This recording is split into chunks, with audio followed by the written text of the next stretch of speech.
hello and welcome to another episode of Year with Jesus. As you can see, Ian's wearing the iconic Australian Akubra hat for shepherds. Of course, I'm not a shepherd. I'm not a rancher. I'm just a city boy, but I do have a sheepdog. Anyway, Ian's being silly again. And we're looking at I am the good shepherd today. The Lord is my shepherd. I shall not want. That is how one of the most familiar passages in the Bible starts. It is, of course, the first phrase from Psalm 23, often read or sung at funerals. The words of Psalm 23 have brought comfort to millions, billions perhaps, of people around the world since they were first penned 3,000 years ago. The shepherd metaphor used to describe God is one that occurs numerous times in the Old Testament scriptures. In the first book of the Bible, Jacob refers to God as his shepherd. God has been my shepherd all my life to this day, he says. The prophet Isaiah says of God, he tends his flock like a shepherd. He gathers the lambs in his arms and carries them close to his heart. It's not surprising that the shepherd imagery is so strong in the Bible, given the rural context in which the Bible's history is played out. The other way in which the shepherd imagery in the Bible is used is when it describes the leaders of the people, especially the religious leadership. These people were to be extensions of God's shepherding care for his people, reflecting his compassion, wisdom, and guidance. But too often these people ignored their mandate, and instead of nurturing, feeding, and protecting, they became full of self-interest and used their positions of power and trust to hurt the very people they were supposed to be leading. In an Old Testament prophecy found in Ezekiel, God is scathing of these false shepherds. And it's worth us reading because it will help us make sense of John chapter 10. The word of the Lord came to me, Son of man, prophesy against the shepherds of Israel. Prophesy and say to them, this is what the sovereign Lord says. Woe to you, shepherds of Israel, who only take care of yourselves. Should not shepherds take care of the flock? You eat the curds, clothe yourselves with the wool, and slaughter the choice animals, but you do not take care of the flock. You have not strengthened the weak or healed the sick or bound up the injured. You have not brought back the strays or searched for the lost. You have ruled them harshly and brutally. So they were scattered because there was no shepherd. And when they were scattered, they became food for all the wild animals. My sheep wandered over all the mountains and on every high hill. They were scattered over the whole earth, and no one searched or looked for them.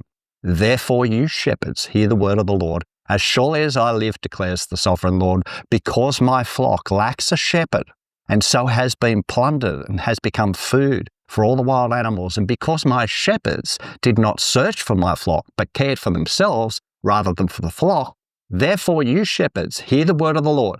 This is what the sovereign Lord says. I am against the shepherds and will hold them accountable for my flock. I will remove them from tending the flock so that the shepherds can no longer feed themselves. I will rescue my flock from their mouths, and it will no longer be food for them. For this is what the sovereign Lord says. I myself will search for my sheep and look after them. So when Jesus says, I am the good shepherd, he's straight up saying that he is this true shepherd of Israel. He is the one prophesied in Ezekiel that has come to search for his sheep and to look after them. He is the one who will strengthen the weak, heal the sick, and bind up the injured. He is the one who will bring back the strays and search for the lost. The Pharisees and the priests were supposed to attend to the care and support of the people, but they had become sidetracked by the invention of rules placed as unnecessary burdens of the people, and the common people were crushing under the weight of these demands foisted on them by these wolves who rob people of their God-given destiny for life abundance. In contrast, who is Jesus? I am the good shepherd. The good shepherd lays down his life for the sheep. The hired hand is not the shepherd and does not own the sheep. So when he sees the wolf coming, he abandons the sheep and runs away.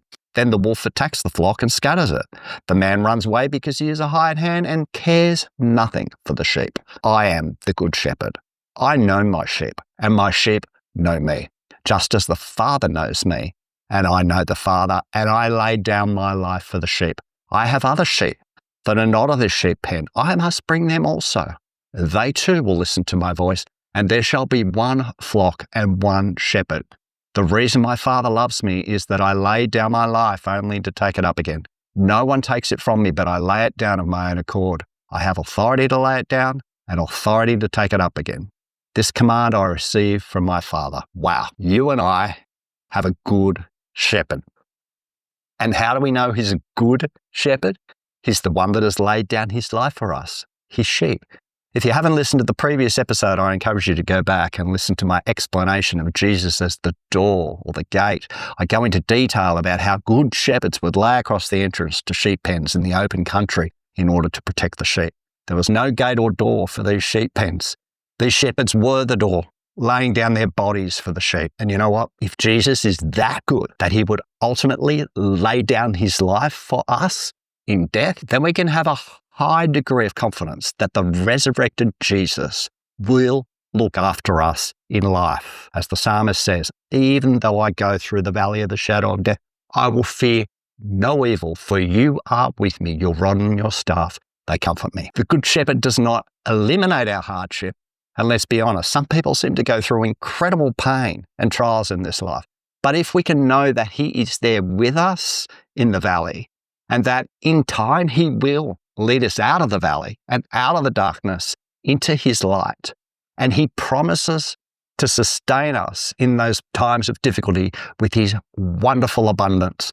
God says of us, his sheep, that we will come in and go out and find pasture. The thief comes only to steal and kill and destroy. I have come that they may have life and have it to the full.